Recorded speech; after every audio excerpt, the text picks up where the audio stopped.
মনে রাখতে হবে। অশোক মানে কি? অশোক যেখানে কোনো বুঝতে হবে।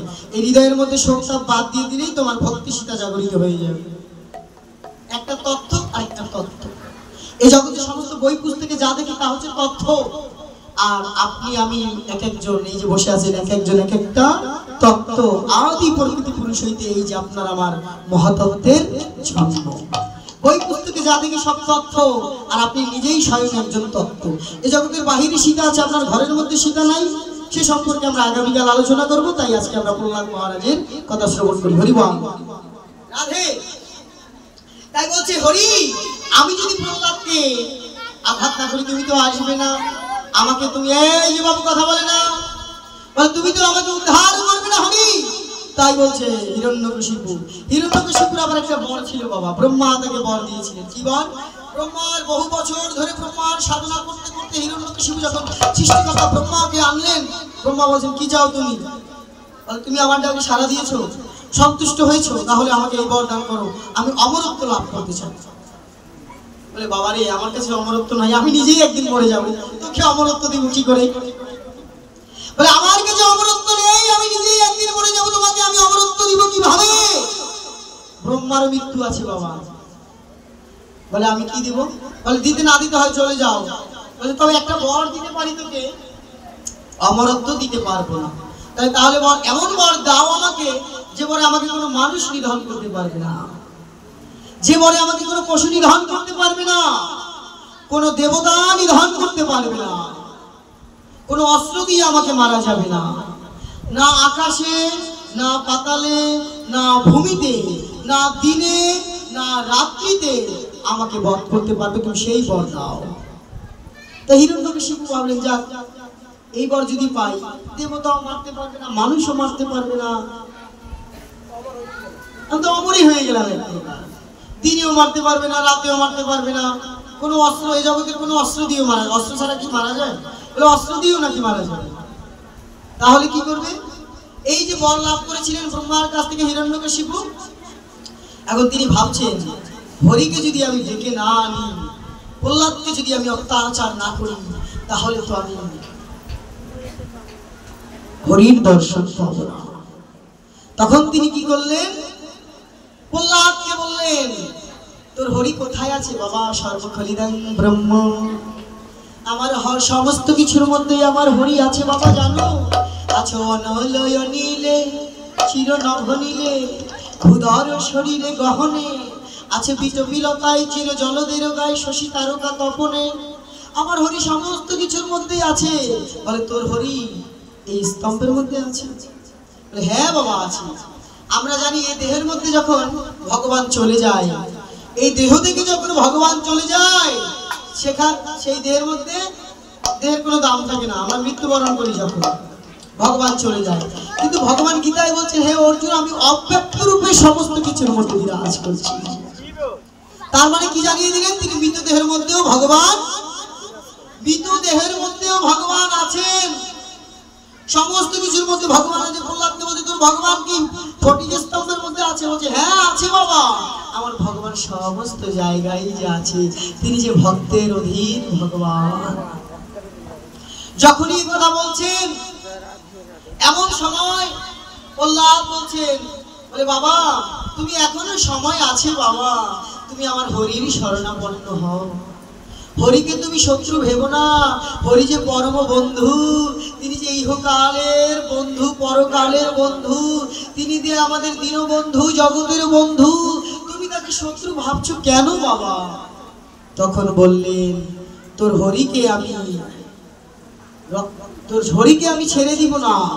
তোর হরি ওই বিষ্ণু এতটা কপট শুকরীর রূপ ধরে আমার বড় ভাইকে তিনি বধ করেছি। ভাতৃ হত্যার আগুন যে আমার হৃদয়ের মধ্যে এখনো দাউ দাউ করে জ্বলছে, আমি ওকে ছেড়ে দেব না। একথা যখনই বললেন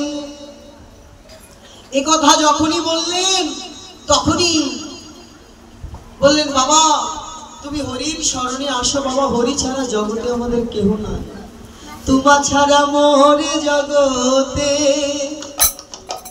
আর কেহ নাই, কিছু নাই গো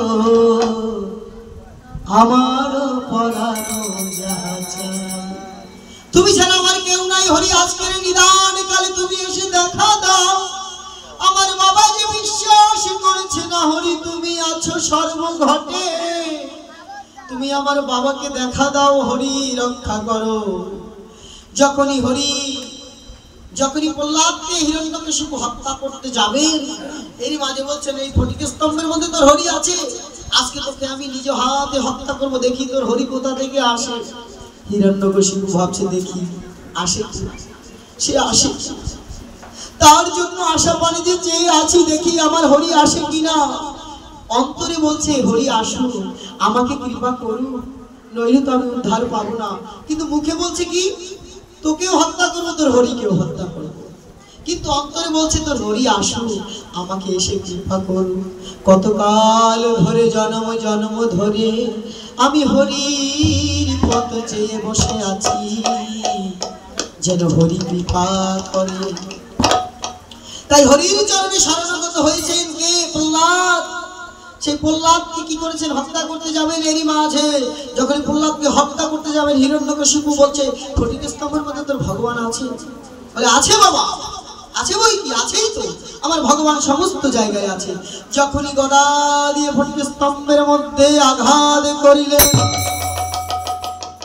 তখন কি করিলেন? সেই গধূলি লগ্নে অর্ধেক নর অর্ধেক সিংহ দুয়ে মিলে হলো নর সিংহ। সেই নর সিংহ ধারণ করে হিরণ্যকশিপুকে কি করলেন?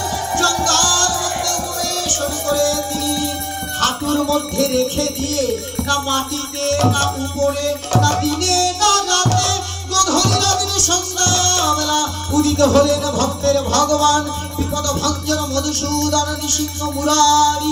ভক্ত প্রহ্লাদকে রক্ষা করার জন্য তিনি আজকে সেই হিরণ্যকশিপুকে বধ করার জন্য জঙ্ঘার মধ্যে ধরে নখ দিয়ে চিরে দুভাগ করে ফেললেন। হিরণ্যকশিপুকে বধ করলেন উগ্র নৃসিংহদেব রূপ ধারণ করে। এদিকে প্রহ্লাদ স্তবস্তুতি করছে। দেখুন হিরণ্যকশিপু বলেছিল আমি সন্ধ্যায় রাতেও মরবো না দিনেও মরবো না, কিন্তু বলেন কিন্তু যে সন্ধ্যায় মরবো না। সেই গধূলি লগ্নে কি করলেন? আকাশেও নয় মাটিতেও নয়, কোনো দেবতাও নয় মানুষও নয় পশুও নয়, কি করলেন? অর্ধেক নর অর্ধেক সিংহ দুই মিলে হলো কি নরসিংহ। বলিয়ে ভগবান নৃসিংহদেব কি, প্রহ্লাদ মহারাজ কি, নরহরি রূপ কি। কি করলেন? আজকে বক্ষটাকে চিরে বিদীর্ণ করে দিলেন সিংহ রূপ ধারণ করে। অর্ধেক হলো নৃসিংহ নর, অর্ধেক হলো সিংহ। আর এই হাঁটুর মধ্যে রেখে, না মাটিতে না আকাশে, হাঁটুর মধ্যে রেখে সন্ধ্যাবেলা কোন অস্ত্র? এই বড় বড় নখ দিয়ে, বড় বড় নখ দিয়ে হৃদয়টাকে বিদীর্ণ করে চিরে ফেললেন। হিরণ্যকশিপুর বক্ষ বিদীর্ণ করে দিলেন নৃসিংহদেব। আর এদিকে ভক্ত প্রহ্লাদ স্তবস্তুতি করছে, বলে হে গোবিন্দ হে গোবিন্দ হে নৃসিংহদেব, হে নৃসিংহদেব তুমি রক্ষা করো। নমস্তে নরসিংহায়। কি বলছেন? নমস্তে নরসিংহায়।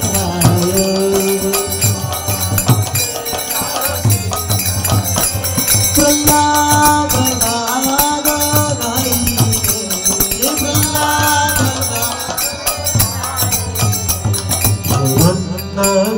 হিরণ্যকশিপুর বক্ষায়,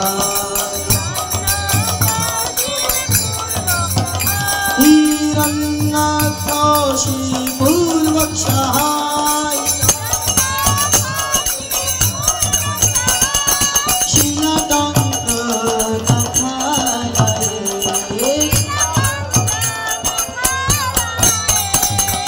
নমস্তে নরসিংহায়।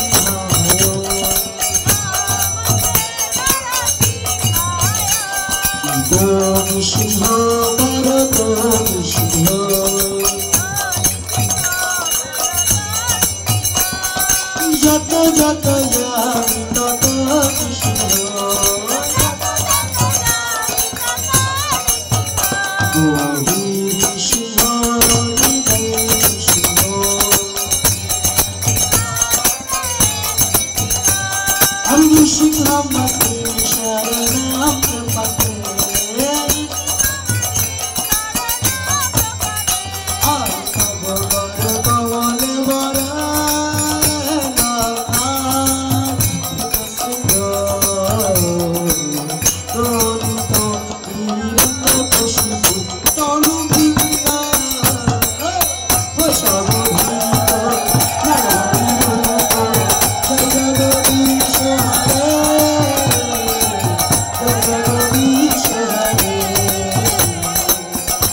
দৃষ্টান্ত দেখালেন, দেখো আমি ভক্তের জন্য পোষ হয়েছি, আমি ভক্তের জন্য অর্ধেক নর অর্ধেক সিংহ হয়েছি।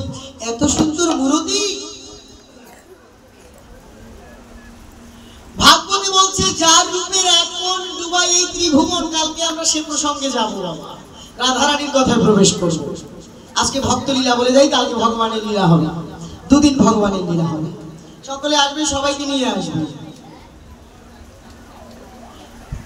চৈতন্য চরিতামৃত বলছে যে রূপের এক কোণ ডুবাই এই ত্রিভুবন, সর্বপ্রাণী করে আকর্ষণ। যে রূপের একটি কোণ ডুবাই এই ত্রিভুবন, স্বর্গমর্ত পাতালকে ডুবিয়ে দেয়। যে রূপের ছটা, আর সেই রূপ কিনা আজকে সিংহের রূপ ধারণ করেছে। কার জন্য বাবা? ভক্তের জন্য। এত মধুময় রূপ ছেড়ে তিনি উগ্র রূপ ধারণ করলেন কেন? দরকার ছিল না? বলে আমি আমার ভক্তের জন্য সব করতে পারি। প্রহ্লাদ যখন স্তুতি করছে, ভগবান নৃসিংহদেবের নয়নের জল ছেড়ে দিয়ে বলছে, বাবা নৃসিংহদেব প্রভু, আমার বাবা তো বুঝতে পারিনি যে তুমি ভগবান, আমার বাবাকে তুমি রক্ষা করো। প্রহ্লাদের স্তুতি শুনে নৃসিংহদেব এবার ঠান্ডা হলো, এবার শান্ত রূপ ধারণ করলেন। যখনই শান্ত রূপ ধারণ করলেন, বললেন এবার বলো তুমি কি চাও? তোমার স্তব স্তুতিতে আমি সন্তুষ্ট হয়েছি। প্রহ্লাদকে বুকের মধ্যে জড়িয়ে দিয়ে নৃসিংহদেব বলছে, বাবা তুই কি চাস বল আমার কাছে। বলে আমি আর কি চাই, আমার বাবা জন্ম অবধি মৃত্যু পর্যন্ত তোমাকে ভগবান বলতে বলে মানতে পারিনি প্রভু। আর এই জগতে যারা গোবিন্দকে ভগবান মানে না, যারা আমার কৃষ্ণকে মানে না, যারা আমার হরিকে মানে না, তাদের জন্ম বহিবে কিসে? বলে আমার বাবা কোনোদিন তোমাকে মানেনি, আমার বাবা কি তোমার চরণে আশ্রয় পাবে না প্রভু? এই যে দেখো একজন কৃষ্ণ ভক্ত কি করে তার পিতা মাতা 14 গোষ্ঠীকে উদ্ধার করে নিয়ে যায়, বললাম তার উজ্জ্বল দৃষ্টান্ত। বলে প্রভু আমার বাবা কি তোমার চরণ পাবে না? বলে পাবে। আরে বাবা তোর মতো ভক্ত যার ঘরে জন্ম নিয়েছে সে কি আর নরকে যেতে পারে রে বাবা? তোর বাবার জন্য তো আমি আমার চিচন রেখে দিয়েছি। তোর মতো ভক্ত যার ঘরে জন্ম নিয়েছে তার আর কিসের অভাব? তাতে তার সমস্ত মনোবাসনা পূর্ণ হবে। বলে আজ থেকে তুই হবি রাজা প্রহ্লাদ মহারাজ, আর তুমি হবে পরম ভক্ত। তোমার ভক্তি এ জগতের মাঝে ছড়িয়ে পড়বে। প্রহ্লাদের মতো করে অন্ধবিশ্বাস সব জায়গায় আমার গোবিন্দ আছে। যেমনি করে প্রহ্লাদ পেয়েছেন কত কষ্ট যন্ত্রণা সহ্য করেছেন। ভগবানকে ভালোবাসে, ভগবানকে ভালোবাসলে কাঁদতে হয়, যন্ত্রণা ভোগ করতে হয় বাবা, এটাই যে নিয়ম। তাই ভাগবতে দেখিয়ে দিলেন ব্যাসদেব যে দেখো দেখো ভক্ত যদি হতে হয় প্রহ্লাদের মতো হও। পুজো দিচ্ছ নিয়ম করে দেওয়া লাগে তাই দেই না, প্রহ্লাদের মতো ভক্ত হও। আচ্ছা আমার সময় কটা পর্যন্ত? না সেভাবে তো আমাকে আলোচনাটা এগিয়ে নিয়ে যেতে হবে, যেহেতু বাকি আর 2 দিন আছে। হ্যাঁ বিশ্রামে কমিটি বৃন্দ কি বলছেন? রাধে 12টা ওদিক থেকে বলছে 12টা। সত্যি তো কৃষ্ণ কথা শুনতে শুনতে কোন দিক দিয়ে যে সময় চলে যায় বাবা আমরা কিন্তু লক্ষ্য করতে পারি না। আপনারা যদি অনুমতি দান করেন তাহলে আমরা বলি রাজার প্রসঙ্গের মধ্যে আমরা একটু ঢুকবো। যেহেতু কালকে আমরা গোবিন্দ লীলায় প্রবেশ করবো, সেখানে কিন্তু আর ভক্ত লীলায় আসা হবে না। আপনারা সময় দিলে হয়তো আধা ঘন্টা সময় দিলে আমি প্রবেশ করবো, আর না বললে ওইভাবে আলোচনা এগিয়ে নিয়ে যাব। রাধে। বাবা জীবন বেলার কতগুলো দিন চলে গেল সে হিসেব কিন্তু রাখা হয়নি এখনো পর্যন্ত। হয়েছে কি জীবন বেলার কতগুলো দিন হেলায় খেলায় চলে গেল একদিনও সে হিসেব করিনি। কিন্তু ভাগবত পাঠ শুনতে আসলেই সময়ের কত হিসেব। বলে সময় চলে যাচ্ছে এখনো নামে না, কখন খাবো। আমাদের তো সকালবেলা কাজ আছে, তোমার তো কাজ নেই, তুমি তো ঘুমাবে না নাকি? কিন্তু দেখুন বাবা জীবন বেলার কতগুলো দিন চলে গেল একদিনও কি হিসাব রেখেছি আমরা? এখানে আসলে কত হিসেব। তাই বললে ভগবানকে যদি ভালোবাসতেই হয় ভক্তি যার ভগবান তার, ভক্তি যার নেই ভগবান তার নেই, ভক্তি যার ভগবান তার সর্বশাস্ত্রে কয়। ভক্তি না থাকিলে ভগবান দর্শন করলেই বা কি না হয়। আপনার আমার মধ্যে যদি ভক্তি না থাকে ভগবান এসে সামনে দাঁড়ালে তো বলবো তুমি সরো তো, তুমি কে না কে এসেছো। হ্যাঁ, যদি ভক্তি থাকে তবে ভগবানকে চেনা যায়, ভগবানকে জানা যায়। আর কালকে বলেছিলাম আমরা দৃষ্টান্ত না দিলে সিদ্ধান্তে আসতে পারবো না। দৃষ্টান্তকে এই যে প্রহ্লাদ মহারাজ কি ভক্তি করে ভগবানকে ডাকলেন, এত কষ্ট পেয়েছেন কিন্তু হরিকে কিন্তু ভোলেননি। আর আমাদের জানিয়ে দিলেন তোমরাও জগৎজীব আমারই মতন করে ভগবানকে ডাকো। আবার ডেকেছিলেন কে ভাগবতে আমরা দেখতে পাই, ডেকেছেন বলি মহারাজ। যে করে কালার চরণের আশা, যে একবার ওই চরণের আশা করেছে ও মামা জানো না রে মন তাহার কি দুর্দশা। যে একবার ওই চরণের আশা করে তার দুর্দশার আর শেষ থাকে না। বলি মহারাজ সর্বমত্ত পাতাল ত্রিজগতের অধীশ্বর শশাকর পৃথিবীর রাজা হয়ে বসে আছেন। দাম দম্ভ দর্প অহংকার নিয়ে বসে আছেন। ভগবান কি বলেছেন আমি কি সহ্য করতে পারি না? ভক্তের কটি জিনিস সহ্য করতে পারে না ভগবান? দুটি জিনিস। কি কি বাবা? নয়নের জল আর অহংকার। বলি রাজা মনে মনে ভাবছেন আমি মনে হয় ভগবানের দানশীল, আমার মতো দান বীরে জগতে আর কেউ নাই। বলি রাজা কিন্তু ভক্ত ছিলেন বাবা, পরম ভক্ত ছিলেন। কিন্তু আমরা ওই জগতে ভক্তি করি কিন্তু ওই যে মনের মধ্যে যখন একটু অহংকার চলে আসে সব মাটি হয়ে যায়। তাই বললেন বলি মহারাজ কি করেছেন? আজকে দান যজ্ঞ করছেন। এদিকে ভগবান বিষ্ণু ভাবছে তুমি দান যজ্ঞ করছো, দেখি তুমি কি দান করতে পারো। তিনি কি করলেন? সমস্ত দেবতাদের কাছ থেকে সেই সাজ নিয়ে এসে বামন রূপ ধারণ করে বলি রাজার কাছে এসে উপস্থিত হলেন। বলি রাজা এক সরোবরের তীরে বসে দান করছেন, সেখানে এসে উপস্থিত হলেন ভগবান, বামন রূপী ভগবান। এসে বলছে এত সুন্দর রূপ। বলি রাজার স্ত্রী বলছে এত সুন্দর দেখতে বালক, ঠিক আমি যদি এই বালকের মা হতে পারতাম। দেখুন ভগবান কি বলেছে গীতার মধ্যে, ভগবান বলেছে যে যথামাম প্রপাদন্তে তাম স্তাদেব ভজামিমি অহম মাম বর্তান বর্তান্তে মনুষ্য পার্থ সর্বস্ব। যে আমাকে যেভাবে ভজনা করে তাকে আমি সেভাবেই কি করি? অনুগ্রহ করি। প্রতিদিন একটি করে হলেও গীতার শ্লোক পড়বেন সবাই। আমাদের সংসারের কাজ করার এত সময় থাকে অথচ গীতা পড়ার সময় থাকে না। কিন্তু না, ধরে রাখার নাম ধর্ম, ধর্মটাকে ধরে রাখতে হবে। হরি বল। তাই ভগবান বলছেন যে আমাকে যেভাবে ভজনা করে আমি তাকে সেভাবেই ভজনা করি। তা বলি রাজার স্ত্রী ভাবলেন এত সুন্দর ছেলেটি যদি আমার সন্তান হতো, একে যদি আমি স্তন পান করাতে পারতাম তাহলে আমার নারী জন্মটা সার্থক হয়ে যেত। তা বামন রূপী ভগবান বলছে তোমার মনোবাসনা পূর্ণ হবে, তবে এই জন্মে নয়, আগত দাপর যুগে আমি হব পুতনা, আমি হব নন্দের নন্দন শ্রীকৃষ্ণ, তুমি হবে পুতনা রাক্ষসী। কালকে সেই পুতনা বধের কথা আমরা আলোচনা করব, আজকে বলি দিয়েই শেষ করে যাবে। ভগবানকে দেখুন, ভগবানের সামনে কি আমরা মনে মনে যা ভাববো ভগবান তাই আমাদের বাসনা পূর্ণ করবে। তো বলছে আগত জন্মে তুমি হবে পুতনা রাক্ষসী, আমি হব নন্দের নন্দন, তোমার স্তন পান করেই তোমাকে উদ্ধার করবো, তুমি চিন্তা করো না। এদিকে বলি রাজা এত সুন্দর রূপ, বামন রূপী ভগবানকে দেখে বলছে এত সুন্দর রূপ এ তো কোথাও কোনোদিন দেখিনি। যে রূপের একবার ডুবাই এই ত্রিভুবন সর্ব প্রাণীকে করে আকর্ষণ, এত সুন্দর রূপ কোথা থেকে আসলো? এদিকে ধ্যানে বসেছেন পাশে শুক্রাচার্য গুরুদেব, অসুরদের গুরুকে শুক্রাচার্য।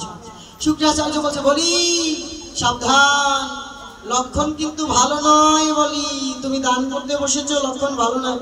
বলছে গুরুদেব আপনি কি বলছেন? বলে হ্যাঁ শোনো। বলছে মহারাজ শুনেছি আপনি দান যজ্ঞ করতে বসেছেন, আপনি দান করছেন, যে যা চাইছে তাকেই তা দিচ্ছেন। আমি একজন ব্রাহ্মণ, আমার তো জগতে কিছু নেই, আমি তেমন কিছু চাই না। ব্রাহ্মণের কাজই হচ্ছে ভিক্ষা করা, ভিক্ষা করে জীবন ধারণ করা। এখন ভিক্ষা যে করবো থাকবোটা কোথায়? থাকার জন্য আমাকে যদি আপনি একটু স্থান দান করেন মহারাজ। বলে আমার এত শশা করা পৃথিবীর অধীশের রাজা আমি, আপনি আমাকে বলছেন একটু জায়গা চান, কোথা থেকে নেবেন? নিয়ে যা, আপনার যেখান থেকে ভালো লাগে সেখান থেকে আপনি নিয়ে যান ব্রাহ্মণ। পাশে বসে শুক্রাচার্য গুরুদেব বলছে বলি থাম থাম, একটু আস্তে আস্তে দান ধ্যান কর, অত লাফাস না বলি, অত লাফাস না, পরে কিন্তু দিশে পাবি না।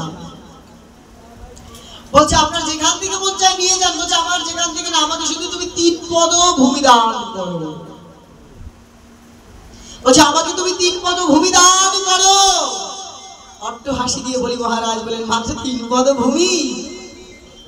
আমার এত জায়গা সম্পদ, মাত্র 3 পদ ভূমি, 3 পা জায়গা, আপনার যেখান থেকে মন চায় নিয়ে যান না। বলছে বলি দান করতে হলে আগে যে শুদ্ধ করতে হয়, তোমার দেহটাকে যে শুদ্ধ করতে হবে, ত্রিসত্য অঙ্গীকার করতে হবে।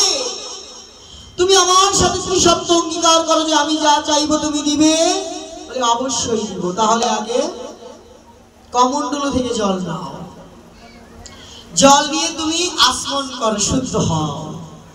আসমন করে শুদ্ধ হয়ে এবার ত্রিসত্য অঙ্গীকার করো, আমাকে যা চাইবো তাই দিবে। 3 পদে জায়গা? বলে হ্যাঁ দিব। যখনই আসমন করতে গেলেন কমণ্ডলু থেকে জল নিয়ে, বলি মহারাজ তখন কি হলো? ওই গুরুদেব শুক্রাচার্য ভাবছে, বলিকে বলছে আরে বলি ভুলে ওই কাজ করিস না তুই। এই যে বিষ্ণু ছলনা করতে এসেছে, তোকে কপট ছলনা করতে, কপট হয়ে ছলনা করে তোকে নিয়ে যাবে, তোকে বধ করার জন্য এসেছে এই যে বিষ্ণু। তখন বলি মহারাজ বলছে হে গুরুদেব, যাকে পাওয়ার জন্য যোগী মুনি ঋষিরা ধ্যান করে বসে থাকে, যাকে পাওয়ার জন্য অনন্ত কোটি বিশ্ব ব্রহ্মাণ্ডের সবাই তাকিয়ে আছে, যাকে এক নজর দেখার জন্য, সেই বিষ্ণু এসেছে আমার দ্বারে। সে যদি আমাকে বধ করে, আমি কি তাকে ছেড়ে দিতে পারি? আমি কি তার মনোবাসনা পূর্ণ না করে থাকতে পারি? গুরুদেব আপনি কি বলছেন? যার জন্য এত কিছু, সেই আমার দ্বারে এসেছে। বলে বলি গুরুদেব বলছে বলি তুই যাস না, যাস না, তুই এই দান করিস না। বলছে না গুরুদেব, আমি আপনার কথা রক্ষা করতে পারবো না। এই জগতের অনেক গুরুদেব আছে বাবা, তারা কি বলে? কৃষ্ণ ভজনে বাধা হয়ে দাঁড়ায়। অনেক পিতা মাতা আছে কৃষ্ণ ভজনে বাধা হয়ে দাঁড়ায়, তাদেরকে অমান্য করেও যদি ভজন করতে যায় সেখানে পাপ হবে না। চৈতন্য ভাগবতে বলে দিলেন সেই তো পরম বন্ধু বলিয়ে বৃন্দাবন বিহারী লাল কি, বলি মহারাজ কি, ভগবান বামন দেব কি। আরো ঘুম পাচ্ছে কেন? আরেকটু বাবা, এখন বিশ্রামের দিকে চলে যাচ্ছি, শর্টকাট করে বলছি, বেশি বিস্তারিত করবো না। বলছে যাকে পাওয়ার জন্য এত কিছু, চৈতন্য ভাগবত বলছে সেই তো পরম বন্ধু, সেই পিতা মাতা শ্রীকৃষ্ণ চরণে যিনি প্রেম ভক্তি দাতা, যিনি গোবিন্দ চরণে প্রেম ভক্তি দান করতে না পারে, সেই বাবা বাবা নয়, সেই মা মা নয়, সেই গুরুদেব গুরুদেব নয়। তাই বলছেন গুরুদেব যাকে পাওয়ার জন্য এত আয়োজন, সেই আজকে এসেছে আমার দ্বারে, আর আপনি বলছেন আমি দান করব না, এ কি হয়? শুক্রাচার্য ভাবছে এটা আমার কথা শুনবে না, এখন কি করব? তিনি কি করলেন? একটা মাছি ধারণ করে সেই কমণ্ডলের মধ্যে গিয়ে প্রবেশ করলেন। যেখান দিয়ে জল পড়বে না, কমণ্ডলের একটা নাল থাকে না, ওই নালের মধ্যে গিয়ে মাছি হয়ে শুক্রাচার্য কি করলেন? ঢুকে পড়লেন। বলে একে তো মানাতে পারবো না, আর আমার শিষ্য আমার সামনে বসে আমার শিষ্যকে নিধন করবে ভগবান ওই বামনদেব, এটা তো আমি সহ্য করতে পারবো না। তাই শিষ্যকে বাঁচানোর জন্য কি করলেন গুরুদেব, মাছি হয়ে গিয়ে চক্ষু দিয়ে সেই কমণ্ডলের মধ্যে ঢুকে পড়লেন। যখনই ঢুকে পড়লেন, বলি মহারাজ যখনই জল ঢালতে যাচ্ছেন, জল তো আর পড়ে না বাবা, আসমন না করলে তো আর তিনি দান করতে পারছে না, শুদ্ধ না হলে তো আর দান করা যায় না। এখন বামনদেব বলছে, কি বলি মহারাজ, সূর্য ডুবে যাচ্ছে, কি ব্যাপার, দান করবে না? ও মায়েরা, দান করবেন না? ভাগবত কথা শুনলে দান করতে হয়। হরি বল। ভাগবতীয় কথা শ্রবণ করলে দান ধ্যান করতে হয়, যে যা পারেন দান করে দিবেন। বললেন, কি বলি মহারাজ, সূর্য ডুবে যাচ্ছে, তুমি কি দান করবে না? তাড়াতাড়ি বলছে, প্রভু কি যেন হয়েছে, নালের মধ্যে যেন কি প্রবেশ করেছে, আমি আসমন করতে পারছি না। বলে, নালের মধ্যে মনে হয় ময়লা নিয়ে পড়েছে। দেখুন কত সুন্দর কথা, কৃষ্ণ ভজনে যে বাধা হয়ে দাঁড়ায় সেই হয় কি ময়লা, পথের ময়লা নাকি বাবা? এই জগতে গোবিন্দের ভজনে যে বাধা হয়ে দাঁড়ায় সেই হয় পথের ময়লা, সে হয় পথের কাঁটা। বলে, পথের কাঁটাকে দূর করে দাও, ময়লাটাকে দূর করে দাও। বলে, কি করবো? বলে, তুমি তো বসে আছো কুশাসনে, ওইখান থেকে একটা ভেঙে নিয়ে খোঁচা দাও জোরে। এই তো বলছে, দেখুন আমি আর কি বলবো। হরি বল, কায়দা আছে, কত আনন্দ। হরি বৃন্দাবন বিহারী লাল কি। তাই বলছে, হরি মহারাজ ওই কুশ ভেঙে নিয়ে তুমি একটা খোঁচা মারো ময়লার মধ্যে, ময়লাটা পরিষ্কার হয়ে যাবে। হরি মহারাজ কি করলেন, ও দাদু চলে যাচ্ছেন নাকি? এখনই বিশ্রামে চলে যাব। হরি মহারাজ কি করলেন, সেই একটা কুশ ভেঙে নিয়ে আসন থেকে তিনি সেই নালের মধ্যে দিয়ে এমন ভাবে খোঁচা মারলেন, ময়লাটা দূরে চলে গেল। আর সেই খোঁচা গিয়ে লাগলো কোথায়? সেই শুক্রাচার্য চোখের মধ্যে। মাছি হয়ে ঢুকেছিল না, ওই চোখের মধ্যে গিয়ে লেগে একেবারে চোখ গেল অন্ধ হয়ে। আজও পর্যন্ত শুক্রাচার্যের এক চোখ কিন্তু অন্ধ। গোবিন্দ সেবায় দিবে তুমি বাধা, তাই তো তুমি একেবারে হয়ে গেলে একেবারে আধা, পরিপূর্ণ তুমি হতে পারলে না। জগতে যারাই গোবিন্দ সেবায় বাধা দেয় তারাই আধা হয়ে যায় বাবা, সম্পূর্ণ তারা থাকে না। তাই আসে কি বলেন, সেই শুক্রাচার্য চিৎকার করতে করতে কমণ্ডল থেকে বেরিয়ে বলছে, বলি মহারাজ তুই আমার কথা শুনলি না, কি কাজ করলি? বিষ্ণুকে বলছে, বিষ্ণু শোনো, তুমি আজকে আমার শিষ্যের সামনে বসে যেমনি করে তুমি আমাকে অপমান করলে, আগত কলিযুগে আমিও যাব। আমি গিয়ে কলিযুগে তোমার ভক্ত হয়ে, তোমার ভক্তের দ্বারে গিয়ে তোমার ভক্ত হয়ে খোল করতাল নিয়ে কৃষ্ণ নাম করিতে করিতে তোমার ভক্তদেরও আমি নরকে পাঠাবো, তোমাকে আমি অপমান করাবো। কিভাবে? বলে, তুমি যেমন আমার কাছে বসে শিষ্যের সামনে গুরুকে অপমান করালে, কলিযুগে গিয়ে তোমার ভক্তগণকে আমি অপমান করাবো। কৃষ্ণ নাম করতে করতে জীব নরকে যাবে, এই হরিনাম করতে করতে জীব নরকে যাবে, সেই ব্যবস্থা আমি করে রাখছি। কারা যাবে হরিনাম করতে করতে নরকে? যারা একে অপরকে দেখতে পারে না, যে অপরের সাথে হিংসা করে, নিন্দা করে, সমালোচনা করে, যারা একে অপরকে দেখতে পারে না, নিন্দা করে, বলছে এরাই কৃষ্ণ নাম করতে করতে, এই খোল করতাল লইয়া কৃষ্ণ নাম করিতে করিতে জীব স্বর্গে যাবে, বৈকুণ্ঠে পাবে। সে জীব, একথা জীব আগে জানতো না, জানালেন কি আমার মহাপ্রভু। কিন্তু বলি মহারাজের গুরুদেব শুক্রাচার্য বলছে, শোনো বিষ্ণু, এই নাম করতে করতে জীব স্বর্গে যাবে, আবার এই নাম করিতে করিতে আমি তোমার ভক্তদের নরকে নিব। আমার অপমানের জ্বালায় আমি সেদিনই শোধ নিব। তুমি আমারই মতো কালকে, আজকে না, রাধারানীর কথা হবে কালকে। তাই বলছে, হ্যাঁ, এই জগতে আবিলতা, কুটিলতা, মলিনতা দেহের মধ্যে রেখে যদি গোবিন্দকে ডাকো, তাহলে কি হবে? এই হরিনাম করতে করতে তোমাকে নরকে যেতে হবে। এটা বলি রাজার গুরুদেবের নির্দেশ। শুক্রাচার্য তার ঘরের মধ্যে প্রবেশ করবেই বাবা, রক্ষে কিন্তু নেই। আর কি বললেন বাবা?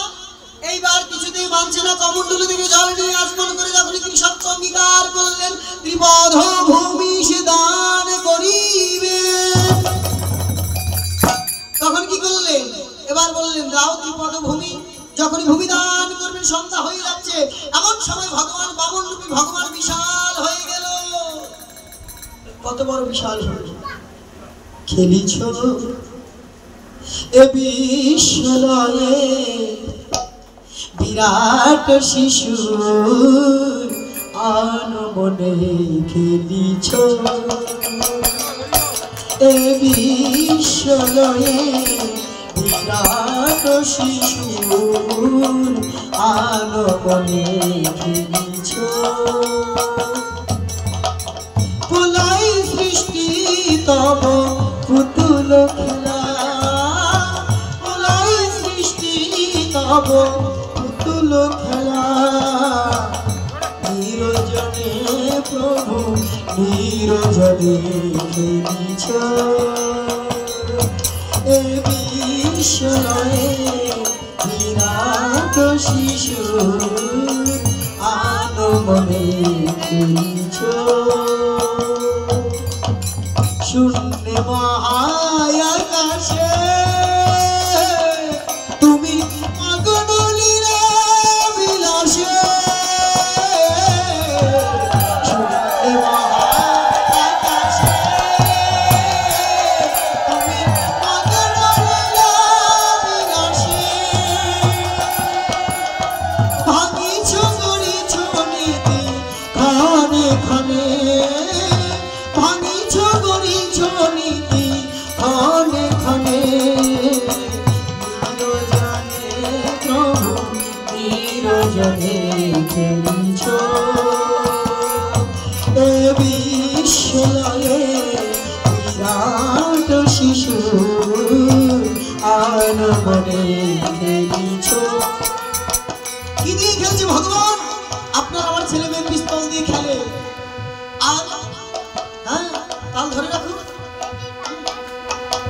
আপনার আমার ছেলে মেয়ে জগতের বল খেলনা পিস্তল দিয়ে খেলে আর আমার শ্রীহরি এত বড় তিনি বিরাট হয়ে শিশুর মতো খেলছেন আজকে কি দিয়ে খেলছে তাহার কারো বিশেষ খেলে না তব হে উদাসী পড়ে আছে রাঙা ফলের কাছে রাশি রাশি তাহার কারো বিশেষ খেলে না তব হে উদাসী পড়ে আছে রাঙা পায়ের কাছে রাশি রাশি নিত্য তুমি হে উদাস সুখে দুঃখে ভাঙিছ করিছ নীতি আপন মনে নিরজনে প্রভু নিরজনে খেলিছ এ বিশ্বলয়ে বিরাট শিশু আনমনে খেলিছ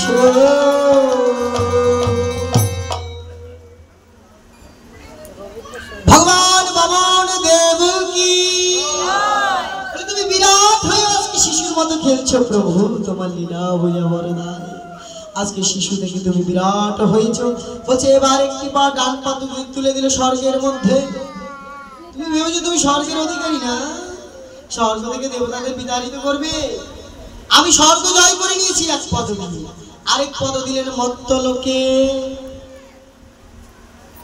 এক পদ দিয়ে বলি মহারাজের সামনে বসে ভগবান বামনদেব বিরাট হয়েছে তিনি যেন মুহূর্তের মধ্যে চাইলে বিশ্ব ব্রহ্মাণ্ডকে ধ্বংস করে দিতে পারেন ফুটবলের মতো তার পায়ের কাছে তারকা রবি শশী খেলনা হয়ে পড়ে আছে সে যেন চাইলে মুহূর্তের মধ্যে ভেঙে চুরে চুরমার করে দিতে পারে বাবা তাকে আমরা ছোট মনে করি সে কি আদৌ ছোট বিরাট কিন্তু খেলা খেলছে শিশুর মতো চাইলে সমস্ত কিছু ভেঙে দিতে পারে তাই কি করেছে বলে তুমি এতকাল স্বর্গ দেবতাদের জ্বালিয়েছো তো স্বর্গ জয় করে নিলাম এক পদ দিলেন স্বর্গে আরেক পদ দিলেন মত্তের লোকেদের শান্তি দেওয়ার জন্য এবার স্বর্গমত্ত জয় হয়ে গেল এবার তার নাভিবদ্ধ থেকে আরেকটি পদ বের হয়ে আসলো বলে ও বলি মহারাজ দাও আরেকটি জায়গা দাও আমাকে তুমি বলেছিলে আমাকে 3 পদ ভূমি দিবে এবার 3 পদ ভূমি দাও 2 পদ দিয়েছো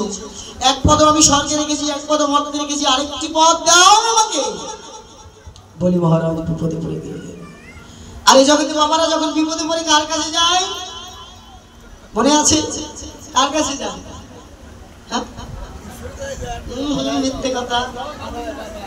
এই যে আমার বাবা ঠিক কথা বলেছেন, হরি বল। বাবার জন্য একটা জয় হয়ে যায়, বৃন্দাবন বিহারী লাল কি। আমার মায়েরা সোহাগে ভগিনী, আদরে জননী, যখন খাবার দেন তিনি তখন হয় মা। নারীর 5টি রূপ। নারী ভোজনে জননী, সোহাগে ভগিনী, হাসায় কাদায় স্বর্গ দেখায় রমণে রমণী। আমাদের মায়েদের 5টি রূপ আছে। নারী দুর্গা, নারী কালী, নারী আবার হয় ভূপালী। নারীর পায়ে দয়াঞ্জলি, স্বয়ং কৃষ্ণ গুণাধার। নারী জাতি তিলকেরই শক্তির মূলাধার। কত দেব দেবতা মনি ঋষি আমার মায়ের পায়ে মানে হার। নারী একবার হলে বক্র, মাথায় ঘোরে কালের চক্র। চক্রধারীর চক্র হাতে রাখা ভার। আমার মায়েরা তিলকেরই শক্তির মূলাধার। নারীর বিরহে নারীর মিলনে প্রাণ পেল কবির গান। যত কবিতা তার হইল শব্দ সকলই হইল গান। তাজমহলের পাষাণে দেখেছো দেখনি তাহার প্রাণ। অন্তরে তার মমতাজি নারী, বাহিরেতে শাহজাহান। ভেবেছ নর নারী মিটাই কামের ক্ষুধা, না না তুমি তাকে দিলে একটু প্রেমের অর্ঘ, সে নারী তোমায় দিবে সুধা। মায়েদের মধ্যে সব আছে, স্বর্গ নরক। মায়েরাই পারে বাবাদের স্বর্গে উঠাতে, আবার মায়েরাই পারে বাবাদের নরকে নামাতে। এই যে পাঠ শুনে যাবেন, যদি 1 গ্লাস জলের মধ্যে 1 ফোঁটা মিশিয়ে দেয়, 1 ফোঁটা বিষ মিশিয়ে দেয়, তাহলে হরিবল নাকি? আপনি কি জানবেন যে কি মিশিয়ে রেখেছে? বিশ্বাস করে খেতেই হবে। ঘরের ঘরনি ওগো গিন্নি কি করলে গো, নাকি? মায়েরা চাইলে স্বর্গে নিতে পারে, মায়েরা চাইলে নরকেও ডুবাতে পারে। এজন্যই বলছে নারী জাতি ত্রিলোকেরই শক্তি। স্বর্গমর্ত পাতালের ত্রিশক্তির অধীশ্বরী হচ্ছে আমার মায়েরা। দেবতারাও মায়েদের পারে হার মানে। বাবা ভোলানাথ অনাদিকাল ধরে পড়ে আছেন মায়ের পায়ের নিচে। কেন? কেননা মায়ের শক্তি ছাড়া জগতের উদ্ধার নাই। তাই আজকে মণি মহারাজ বললেন বিপদে পড়েছি, আজকে আমি আমার সহধর্মণীর কাছে যাব। গিয়ে বলছে আমি যে বড় দান করতে বসেছি গো, আমি বুঝতে পারিনি ভগবান বিষ্ণু এসেছে। তিনি 1 পদ দিয়ে স্বর্গ, 1 পদ দিয়ে মর্ত জয় করেছে, আরেকটি পদ বের হয়েছে। এবার আমি কি করব গো, তুমি আমাকে বুদ্ধি দাও। বিপদে পড়লে সহধর্মিণীর কাছে গিয়েই জিজ্ঞেস করতে হয়। জিজ্ঞেস করেও বটে জগতের বাবারা, যে কি করব, তুমি আমাকে একটা বুদ্ধি দাও। বলে কি আর করবে, সবই তো দেওয়ার, যা দেওয়ার সবই তো নিয়ে নিয়েছে। এখন কি বাকি আছে তুমি জানো না? সমস্ত কিছু তুমি দিলে, একটা জিনিস যদি আমরা না দিতে পারি বাবা, তাহলে কোনো কিছুই সম্পূর্ণ হয় না। সেটা হচ্ছে এই নত হয়ে যাওয়া। কবিগুরু রবীন্দ্রনাথ ঠাকুর গীতাঞ্জলির প্রথম পদেই বলেছেন, আমার মাথা নত করে দাও হে তোমার চরণ ধুলার তলে, সকল অহংকার হে আমার ডুবাও চোখের জলে, মাথা নত করে দাও হে তোমার চরণ ধুলার তলে। বলে স্বামী সবই তো দিলেন, মাথাটাই তো নত করে দিলেন না। এই জগতের দান করি, ধ্যান করি, বৈষ্ণব সেবা দেই, কীর্তন দেই, মহোৎসব দেই, যদি সাধুগুরু বৈষ্ণবের চরণে যদি মাথাটা নত না হয় বাবা, আত্মনিবেদন না হলে স্বর্গমর্ত পাতাল দিয়ে দিলেও ওই মাথা যদি নত না হয় বাবা, কোন দানই তোমার স্বয়ং সম্পূর্ণ হবে না। তাই মহারাজকে তার স্ত্রী বলছে আপনি সব দিয়েছেন, কিন্তু মস্তকটাই তো নত করতে পারেননি শ্রীহরির চরণে। প্রভু যান গোবিন্দ চরণে গিয়ে আত্মসমর্পণ করুন, মস্তকটা নত করে দিন। সে তো আপনার মাথাটাই চাইছে, তার চরণে আত্মসমর্পণ করে দিয়ে বলুন, হে গোবিন্দ রাখো চরণে, হে গোবিন্দ রাখো চরণে, তব চরণে শরণাগত, তব চরণে শরণাগত, শিরায় দাও আছে তোরে গোবিন্দ রাখো চরণে। যান গিয়ে বলুন স্বামী, গিয়ে বলুন প্রভুর কাছে নয়ন জল ছেড়ে এই জগতে এসে প্রভু আমি নিজেরই করিতে গৌরব দানে নিজেরই করি কেবলই অপমান, আপনার শুধু ঘেরিয়া ঘেরিয়া খুঁজে মরি বলে বলে সকল অহংকার ডুবাও আমার চোখের জলে। যান গিয়ে বলুন মাথাটা নত করে দিন। তখন বলি মহারাজ বললে তুমি আমাকে সুবুদ্ধি দিয়েছো, আমি যাব আমার হরির কাছে গিয়ে এবার আমার মস্তকটা নত করে দিন। এই জগতে বাবা মাথা নত না করলে যে গোবিন্দ আত্মনিবেদন না করলে গোবিন্দকে পাওয়া যায় না। যত অনুষ্ঠান আয়োজন করি না কেন সবটাই যে লোক দেখানো হয়ে যাবে যদি না ওই সাধুগুরু বৈষ্ণবের চরণে আমার মাথাটা নত হয়ে যায়। তাই তোমরা দাও দাও ভক্ত আমায় চরণ ধুলি, আমি যেন মাথা নত করে কৃষ্ণ নাম গাইতে পারি।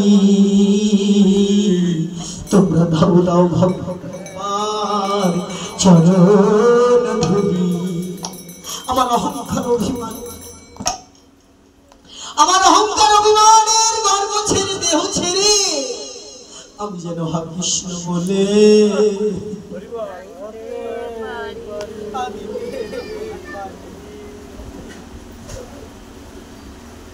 হা কৃষ্ণ বলে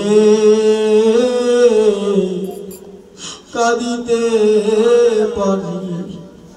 আমার জন্ম গেল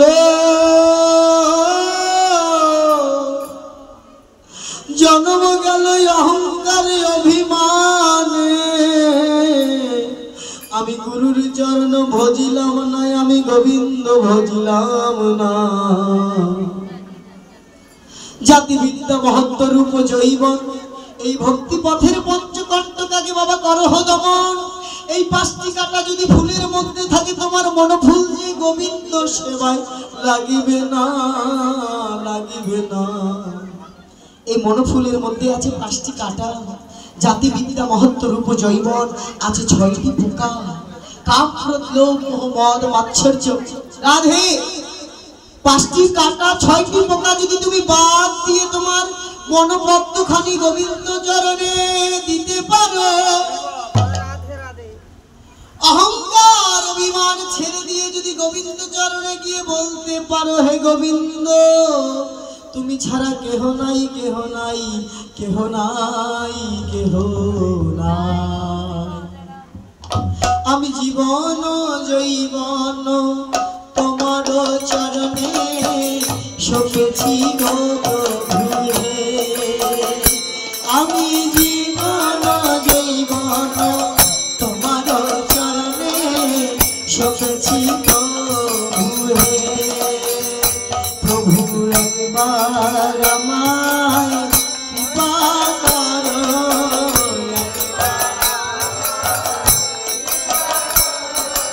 একবার আমায় দয়া করো।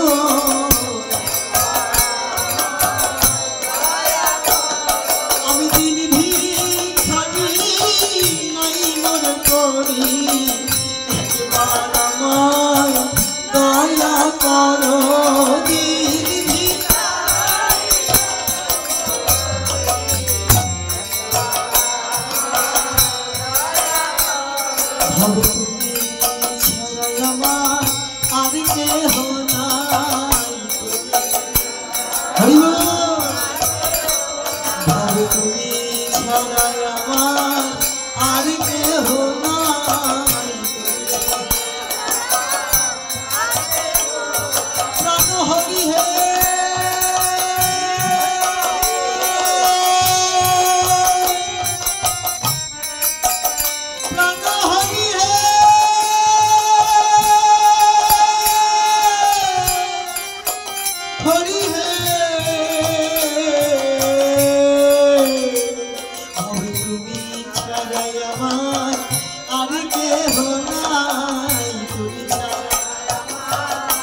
ছাড়া আমার কেহ নাই হরি। যাদের আমি আপনে আপন ভাবি তারা কেউ তো আপন নয়। এই যে 2-4 দিনের দেখা শোনা হরি, এই যে স্বার্থের অভিনয়, জগতে যাকে যতদিনই দিতে পারবো বাবা সে ততদিনই ভালোবাসবে। যেদিন দিতে পারবেন না সেদিন আর ভালোবাসবে না। এই সংসারের জন্য খেটে মরে যাই বাবা। যতদিন পর্যন্ত দেহ দিয়ে সংসারে খাটিতে পারিবে ততদিন এই সংসার তোমাকে ভালোবাসিবে। যেদিন করিতে পারিবে না সংসারের জন্য সেদিন কি বলবে জানো? বলে জঞ্জালে মরিলেই বাঁচি। তাই সময় থাকতে যাকে ভালোবাসতে কাউকে ভালোবাসার বাকি থাকে না, তাকে ভালোবাসো আর হরির সংসার করো, তার চরণে আত্মনিবেদন করো। বলি মহারাজ বলছে তুমি ছাড়াই আমার আর কেহ নাই, তুমি জীবনে মরণে জনমে জনমে তুমি ছাড়াই আমার আর কেহ নাই। জীবনে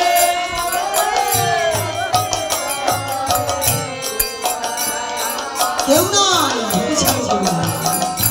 তাই বলছে প্রভু আমি আমার সহধর্মীর কাছ থেকে জিজ্ঞেস করেছি কি দিব কি দিব কি দিব বন্ধু। মনে ভাবি তাই কি দিব বন্ধু। মনে ভাবি আমি যেই ধন তোমার দিব হরি সেই ধনেই তো তুমি। কি ধন দিব? যেটা দিব তার মধ্যেই দেখি তুমি আমার বলিতে যে কিছু নাই হরি। তাই বলছে আত্মাভিমানের বস্ত্র দিয়ে দম্ভ দর্প কাটিয়ে দিয়েছি, তোমার চরণে শরণ নেই প্রভু। তাই আজকে বলছে প্রভু বলছে বলি মহারাজ বলছে আমি তোমার চরণে আমার পরাণ বাঁধিলাম প্রেমের ফাঁসি। আমি তোমার চরণে আমার পরাণ দেহ জনমের মতো সপে যে দিলাম,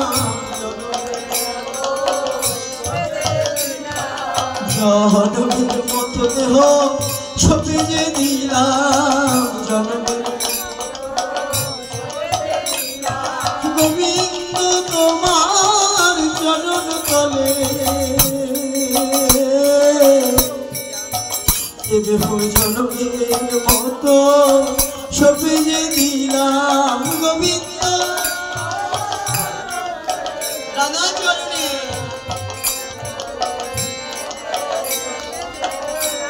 আমার ওই চরণে পাশে রেখো আমায়, ওই চরণে আর কিছু আমি চাই না হরি। ওই চরণে পাশে রেখো আর কিছু চাই না হরি। ওই চরণে আত্মনিবেদন করলেন বলে মহারাজ বামন দেবের চরণে।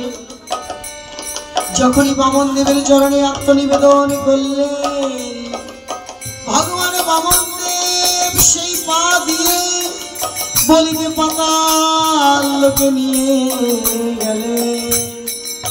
বলে ও বলি মহারাজ তোমার গানে আমি সন্তুষ্ট হয়েছি, কি চাও বলো কি চাও? তোমাকে আমি একটা সুযোগ দেব। তুমি শতমূর্খ নিয়ে স্বর্গে যেতে চাও নাকি দুজন সাধু নিয়ে পাতালে যেতে চাও? শতমূর্খ নিয়ে তুমি স্বর্গে যেতে পারবে, 100 মূর্খ তোমার সাথে দিব। আর যদি সাধু চাও তুমি পাতালে যাবে, তলাতল পাতাল রসাতলের নিচে পাতাল, সেখানে যাবে, সেখানে তোমার সাথে দুজন সাধু দিব। কি চাও? বলে প্রভু দিনে যদি হয় তুমি আমাকে সাধুই দাও, আমি মূর্খের সঙ্গ করিতে চাই না। আমি মূর্খের সঙ্গ করলে যে তোমাকে আমি জানিতে পারিব না, বুঝিতে পারিব না। কিতে হয় আমি পাতালে যাব প্রভু, তবু তুমি আমাকে সাধু সঙ্গ দাও। দুজন সাধু গুরু বৈষ্ণব সঙ্গে দিও, সাধু গুরু বৈষ্ণব দিতে হয় তুমি আমাকে সাধু দাও। আমি সাধুদের নিয়ে তোমার নামের মহিমা রূপের মহিমা গুণ কীর্তন করব প্রভু। আমি তোমার নাম গুণগান করবো, তোমার রস আস্বাদন করবো সাধু সঙ্গে গিয়ে। তাই তো বলি আমরা সাধু সঙ্গ সর্বশাস্ত্রে কয়, লবমাত্র সাধুর সঙ্গ। চোখের পলক পড়তে যতটুকু সময় ততটুকু সময় যদি সাধু সঙ্গ করা যায়, বললেন কৃষ্ণ প্রাপ্তি হয়। তাই বলি মহারাজ বলছে দিতে হয় তুমি আমাকে সাধুর সঙ্গ দাও। আমি সাধু নিয়ে পাতালে যেতে রাজি আছি, কিন্তু শত মূর্খ নিয়ে আমি স্বর্গে যাব না প্রভু। তাই বলি মহারাজ বললেন দাও দাও আমার সাধুর সঙ্গ, দাও ওই সাধুর সঙ্গে প্রেম তরঙ্গ, দাও দাও আমার সাধুর সঙ্গ, সাধুর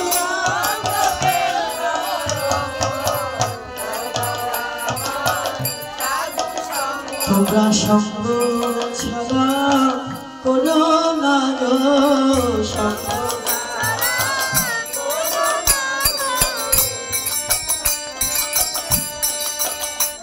আমি সঙ্গ বড় ভালোবাসি, সঙ্গ ছাড়া করো না গো সঙ্গ, ভালোবাসি সঙ্গ ছাড়া করো না গো।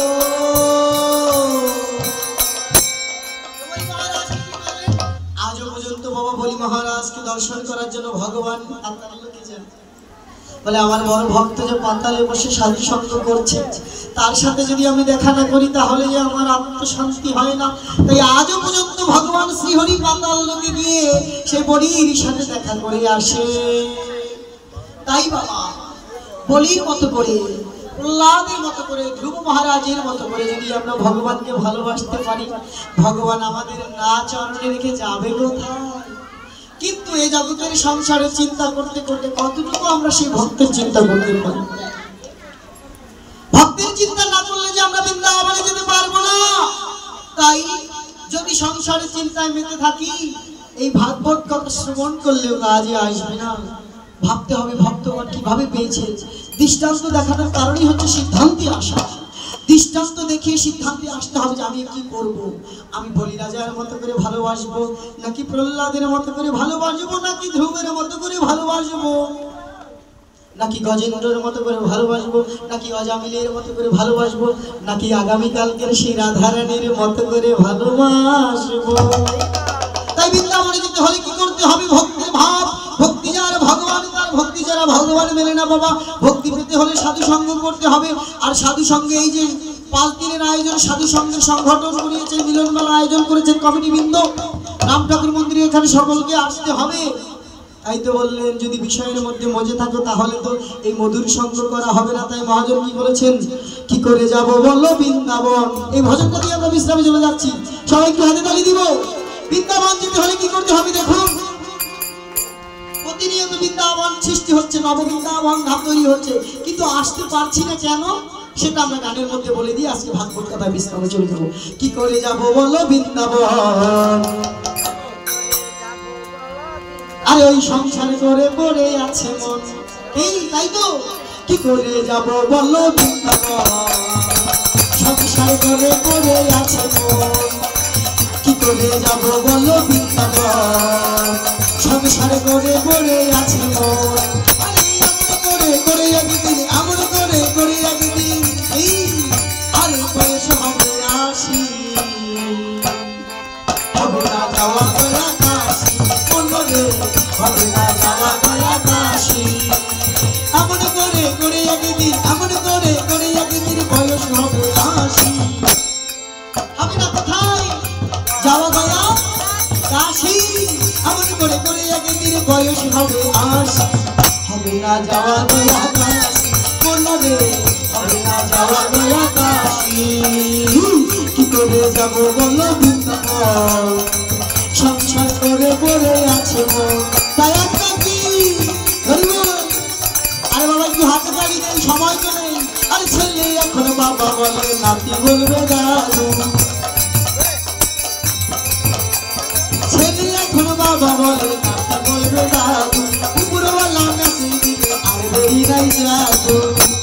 হাতে তালি দিতে চাইছো না তো?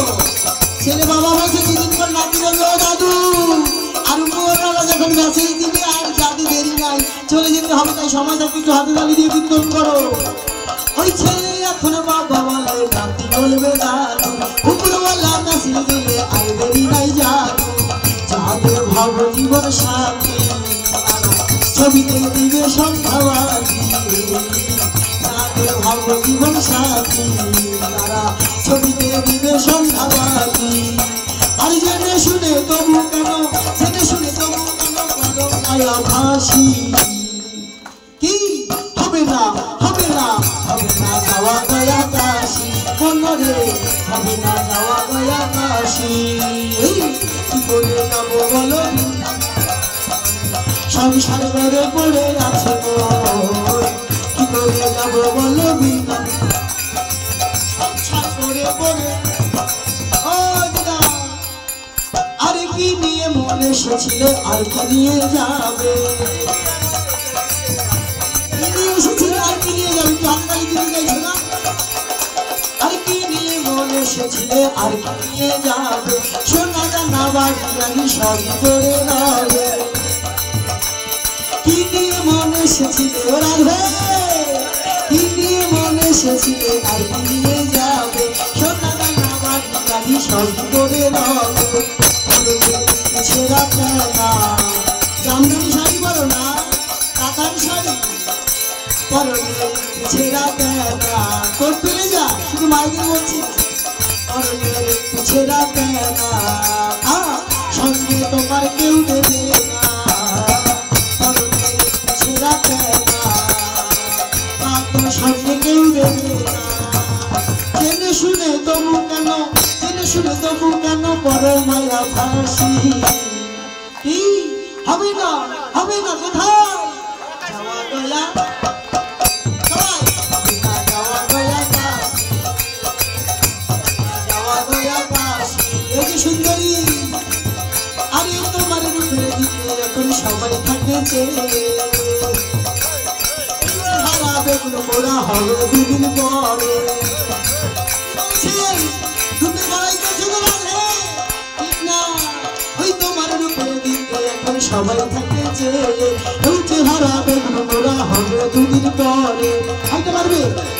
আরে তোমার রূপের দিকে এখন সবাই থাকেছে, এই চেহারা বেগুন মোরা হবে না, দুদিন পর বেগুন মোরা হবে না। চামড়াগুলো কি আর টানতে থাকবে, পুষতে যাবে না, হাঁটুতে বল থাকবে, এখনই বসে থাকতে পারবে। আমার কি কোমর ব্যথা,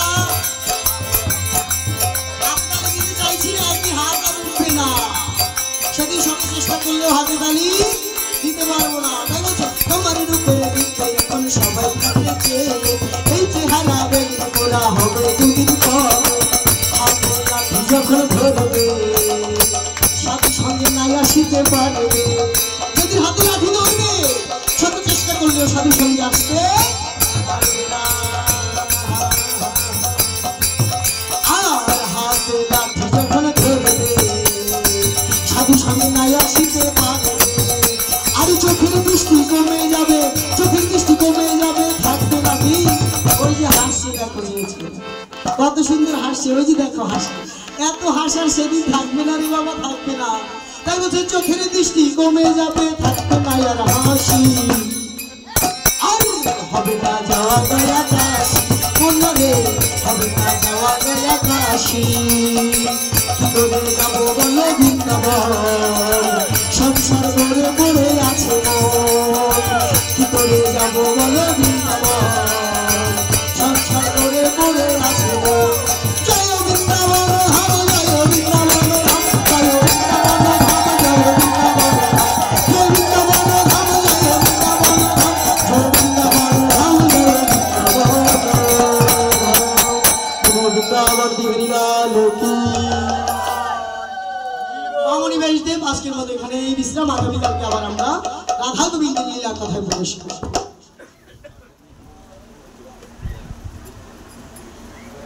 ঠিক আছে, এটা কালকে আজকে